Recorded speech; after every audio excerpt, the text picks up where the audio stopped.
तो 23वें तीर्थंकर भगवान पार्श्वनाथ के मोक्ष जाने से जुड़ा हुआ है यह प्रसंग है। एक माँ के कमठ और मरुभूति दो पुत्र थे, जिसमें कमठ का जीव कांटा बना और मरुभूति का जीव फूल जैसा सुभाषित हुआ। मरुभूति धर्मात्मा था और कमठ पापी अधर्मात्मा था। मरुभूमि शांत भाव से भलाई करता रहा और कमठ दुश्मनी करता रहा। एक बार मरुभूति राज्य के कार्य से सेना सहित दूसरे गांव गया और कमठ ने अवसर पाकर अपनी भाभी के साथ जोर जबरदस्ती कर अन्याय किया। राजा को जब यह जानकारी मिली तो उन्होंने कमठ को राज्य से बाहर निकलवा दिया। मरुभूति जब वापस लौटा तो उसे भाई कमठ नहीं दिखा। उसे सारी घटना मालूम पड़ी, फिर भी वह सब कुछ भूलकर कमठ को मनाने जंगल में पहुंच गया। कमठ ने जंगल में जाकर केसरिया वस्त्र पहनकर साधु का वेश बना लिया और सिर पर पत्थर रखकर तपस्या कर ली। जब उसे दूर से मरुभूति आते दिखा तो यह मुझे मारने आया अधूरा समझकर कमठ ने उसके ऊपर वही पत्थर फेंक दिया और उसके प्राण निकल गए, जबकि मरुभूति बचाने गया था। लेकिन अच्छा करने पर भी उसे गलत फल क्यों मिला? एक सर्प था जो सबको काटता था, परेशान करता था। एक साधु ने उसको उपदेश दिया और कहा कि किसी को काटना नहीं। तो लोग आए, उसके ऊपर पत्थर मारने लगे। पत्थर मारने लगे तो वो घायल हो गया। अब लोगों ने कहा कि जब वो परेशान हो गया तो साधु निकले, पूछा कैसे हो तुम? तो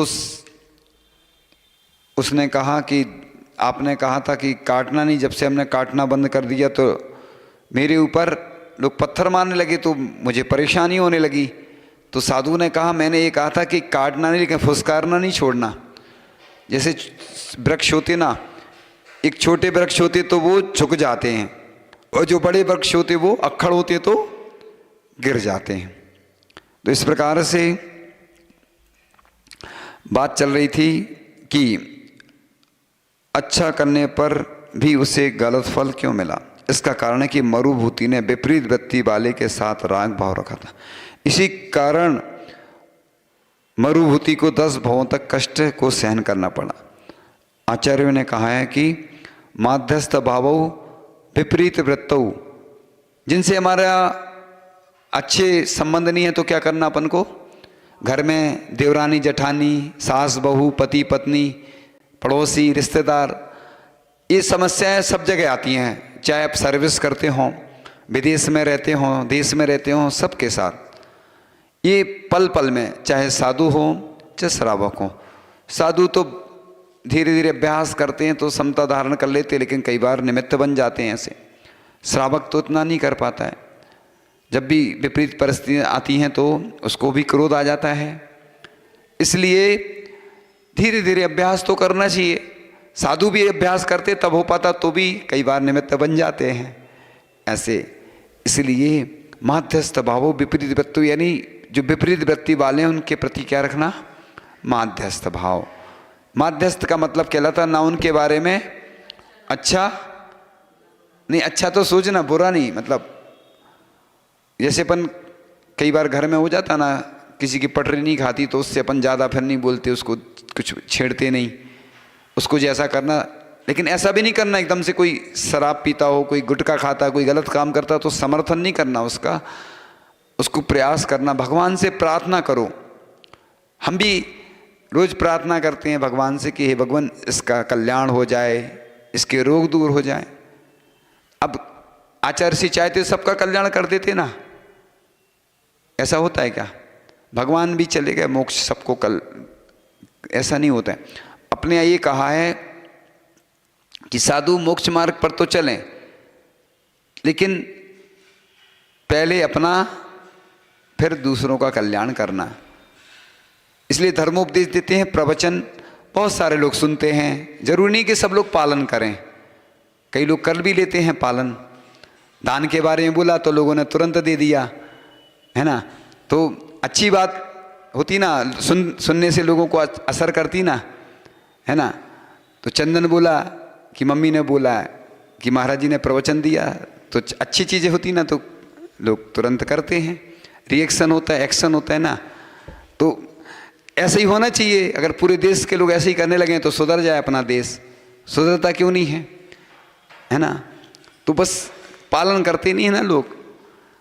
किसी को भी कुछ बोला जाए, आजकल तो असर होता ही नहीं है लोगों के ऊपर। दवाई जैसे है ना, पहले 400 mg की खाते थे, फिर 800 mg बढ़ाने पड़ती डोज।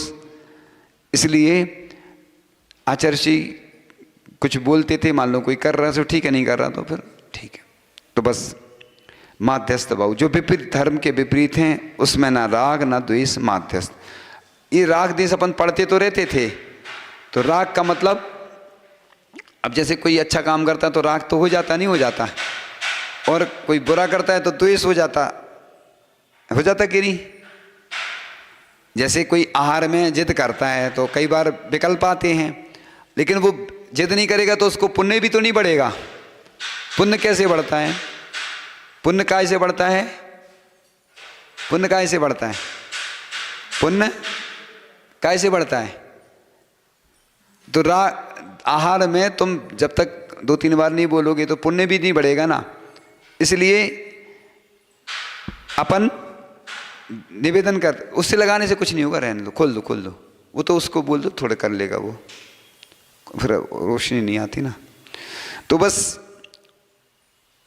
मतलब राग मतलब कोई अच्छा लग रहा है तो राग भी नहीं करना, और कोई बुरा लग रहा तो द्वेष नहीं करना। अब ये होता ही है, क्योंकि किसी न किसी से हो जाता ना द्वेष। इसलिए लिखा ना सामयिक में कि, सामयिक में क्या लिखा? सामयिक में मतलब कांच कनक में समता हो, मतलब दोनों में समता रखना, अच्छे में भी। अब मान लो कोई महाराज जी हैं, साधु हैं, अच्छा आहार मिल गया तो खुश भी नहीं होना, और बुरा मिला, अब विकल्प तो आ ही जाता, स्वास्थ्य भी खराब हो जाता है कई बार, तो विकल्प तो आता है। क्योंकि एक दिन स्वास्थ्य बिगड़ गया तो 2-3 दिन फिर दिक्कत जाती है। तो साधु के लिए एक बार भोजन लेना है तो उनको बार बार तो औषधि भी नहीं ले सकते ना, तो दिक्कत जाती है। इसलिए आहार ही औषधि है, इसलिए साधन है। मूलाचार में लिखा है कि ऐसा आहार लेना जिससे कि साधना अच्छी हो। गृहस्थ तो ऐसा है कि बीमार हो जाता है तो ग्लूकोज की बोतल भी चढ़ जाती है, दिन भर खाता पीते रहते तो हो जाता है ठीक ठाक, लेकिन साधु संत का नहीं हो। तो बात चल रही थी कि राग भी नहीं करना, द्वेष भी नहीं करना, मतलब बहुत कठिन होता है ये। अब जैसे कई बार विहार करते हैं, अब कोई कमंडल पकड़ने वाला नहीं है, 2 महाराज जी हैं, 4 हैं, 6 हैं मान लो, जो या और भी संघ हो सकते कोई भी, तो ज़्यादा अपने ग्रुप में निकल जाते हैं। लेकिन श्रावक सोने की बारी आती ना कि महाराज जी के पास सोना है, तो कोई तैयार नहीं होता, क्योंकि सुविधा नहीं रहती ना। इधर बिहार में भी पहले लोग जाएंगे भेजने, फिर धीरे से खिसक आते सब। महिलाएं हैं तो चल नहीं पाती ज़्यादा, थोड़ी देर छोड़ने जाती हैं, वापस आ जाती हैं। महिलाएं कर भी नहीं सकती कुछ। तो महिलाएं तो देखो आहार करा सकती, स्वाध्याय में आ सकती, धीरे धीरे आ सकती छोड़ धीरे धीरे आती ना। तो बस पुरुष वर्ग बिहार होता है ना तो थोड़ी दूर चलेंगे। और ये हमारा इतने वर्षों का अनुभव है। आचार्य जी के साथ भी बिहार कर दी, आचार्य जी के साथ खूब भीड़ चलती थी, क्योंकि पुण्यशाली थे, महापुण्यशाली, तो उनके साथ बहुत सारी भीड़ चलती थी। कोई महाराज जी रहते थे, उनके साथ एक भी व्यक्ति चलता नहीं था।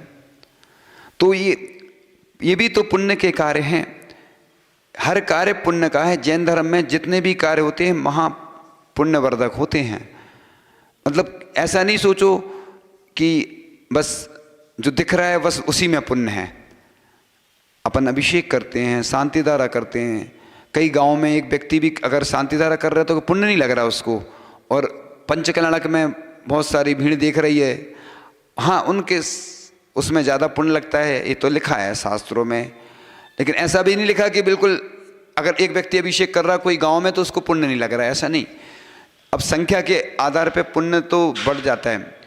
आपने देखा ना, भीड़ होती तो समय नहीं था, भीड़ थी तो समय नहीं था, और समय है तो सुना था, सोचा था कि अच्छे से पार्श कथा सुनाएंगे।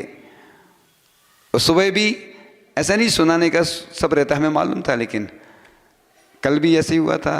आपने देख ही लिया, अनुभव कर लिए ना, इसलिए तो हम सोचते हैं कि चलो अपन को तो आनंद आता है, क्योंकि ये स्तुति है भगवान की। अभी अपन ने कितने दिन गुरु का गुणगान किया। ये पुण्य बंद होता है, कर्मों की निर्जरा होती है, लोगों को लगता नहीं है, सामने दिखता नहीं है, दिख नहीं रहा है, लेकिन पुण्य तो बंद हो रहा है। इसलिए मैंने प्रशंसा की थी ना, आज की थी ना, तो लोगों को लग रहा होगा हमारी नहीं की प्रशंसा। वो प्रसंग रहता है ना ऐसा, क्योंकि उसमें भी राग देश होते हैं ना, आपको तो मालूम है ना। और मैं गया ऐसे ही सुबह से देख रहा था तो हमने सोचा कि फिर अब वो डिटेल नहीं बता रहे, इधर अभी थोड़ा सब चीज़ें सबको बताने से ठीक, हम अलग से बता देंगे क्योंकि उसमें भी प्रसंग अलग अलग रहते थे। और तो यही तो हो जाता, किसी की प्रशंसा करो तो और लोग नाराज हो जाते हैं। कई लोग बोलते नाम नहीं लेते, अब नहीं नाम लो तो दिक्कत। इसलिए तो कोई अच्छा काम करता है तो नाम लेना भी जरूरी है कि नहीं। उससे क्या होता है, और लोगों को प्रेरणा मिलती है, और कई बार घाटा भी हो जाता है। आज का काम अच्छा हो गया, लोगों ने ताली बजा दी, समझ गए ना आप कौन सा काम अच्छा हुआ, समझ गए ना आप लोग। सुबह तो बता दिया था, अभी नहीं। तो कई बार अच्छे काम भी हो जाते, कई बार रिस्क भी तो रहती। नो रिस्क नो गेन लिखा था एक जगह। अगर जीवन में रिस्क नहीं लो तो उपलब्धि भी नहीं मिलती है।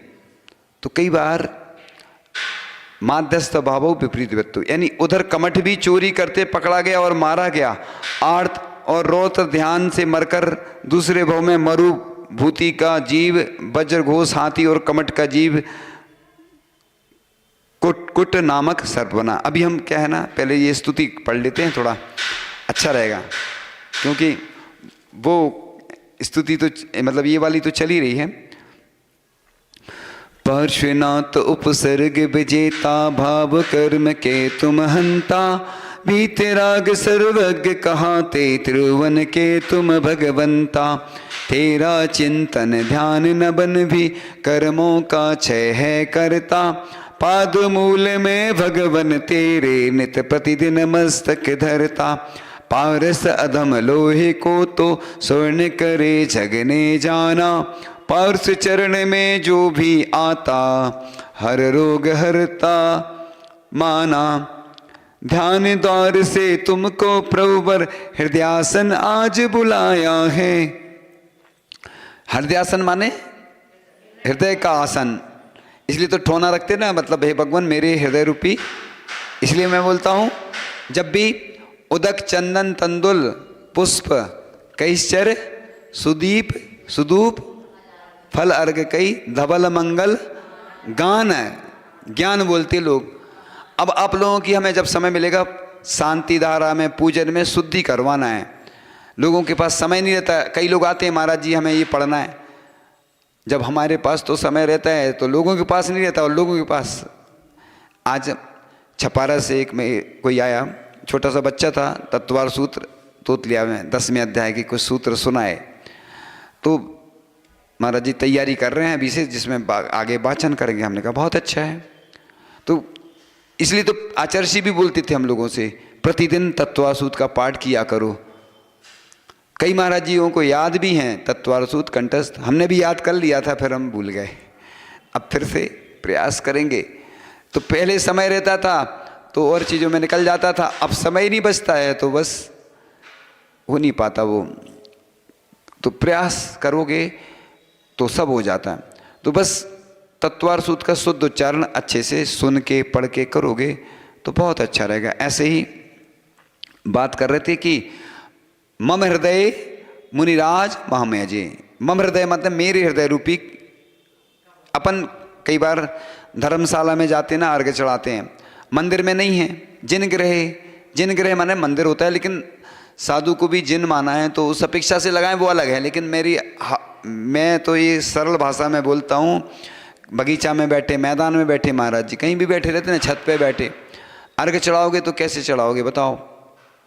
तो ये व्याकरण से भी हमने जब फिर सेट किया उसको सही बैठा। कई से हम कोई भी काम करते ना, जितना हम जानते हैं ना उतना अपने हिसाब से करते, फिर सबसे सलाह लेते हैं, क्योंकि बिना उसके करोगे कुछ गड़बड़ हो गया तो व्याकरण के हिसाब से तो दोष भी लगता। इसलिए मंत्र कभी भी है ना बिना उसके नहीं बोलना चाहिए अपन को। मंत्र में कुछ भी नहीं लगाना चाहिए, लोग कुछ भी लगा देते, अपने आगे नहीं लगाना। आपको मालूम है पुष्दंत भूतबली का उदाहरण आता कि नहीं, कि उनको विद्या सिद्ध हुई तो पुष्दंत और बलि, तो वो कैसी क्या क्या हुआ वो सब मालूम है आपको। षटकंड जो सुत पंचमी पे आती है कथा वो सुनाते, अलग से भी सुनाते। तो मतलब इसलिए कभी भी ड़मोकार मंत्र आदि रिंगटोन में नहीं डालना चाहिए। कोई स्त्रोत सुनो आप अच्छे से, जैसे चल रहे फिर रहे, चरणों पादुका पहने हैं, अब मान लो प्रवचन आ रहे हैं तो आप थोड़ा बहुत कोई काम कर रहे हैं वो चल जाएगा, लेकिन ऐसा नहीं कि खा रहे और प्रवचन सुन रहे। तो आचार्य से इसलिए मना करते थे, गाड़ी में जा रहे प्रवचन चल रहे और ऐसे नहीं करना बिल्कुल, इसीलिए वो मना किया गया। फोटो भी ज़्यादा निकालते हैं, कहीं भी डली हैं, अब न होती ना उसका विसर्जन करो ना, जैसे पूजन करते ना स्थापना करते, ऐसे ही कोई चीज़ बनवाते हैं ना तो अपन उसको सूचना के तौर पे लगाओ और फिर उसका विसर्जन करो। तो करते हैं नहीं लोग, सलाह देने तो बहुत आते हैं हमारे पास, ऐसा हो जाए वैसा हो जाए, ये कर लो कल। आप देख लो पूरे देश में जहाँ भी कार्यक्रम होते हैं ना, तो पहले शुरू में कोई नहीं आएगा और लास्ट में कोई नहीं बचता संभालने वाला, स्थितियाँ खराब होती। तो अपन स्तुति कर रहे थे कि हृदय आसन आज बुलाए, मतलब तो यही बोलना चाहिए, मम हृदय। मंदिर में भी है महाराज, कहीं भी हैं, उसको बोल दो, क्या दिक्कत है। व्याकरण से सिद्ध भी है सो दिक्कत नहीं है ना, क्योंकि मंत्र उल्टे सीधे नहीं पढ़ना चाहिए, नहीं तो ऊपरी बाधाएं हो जाती हैं। अपन क्या सोचते हैं कुछ नहीं हो रहा है, आपको लगता है कुछ नहीं हो रहा, हमें मालूम है हाँ, क्या क्या होता है सब मालूम हमें। इसलिए जो बीमारियाँ आती है, परेशानियाँ आती हैं, वो क्यों आती हैं वो सब बताएंगे हम। अभी प्रसंग भी नहीं है और थोड़ा सा दूसरा चल रहा है अभी प्रसंग।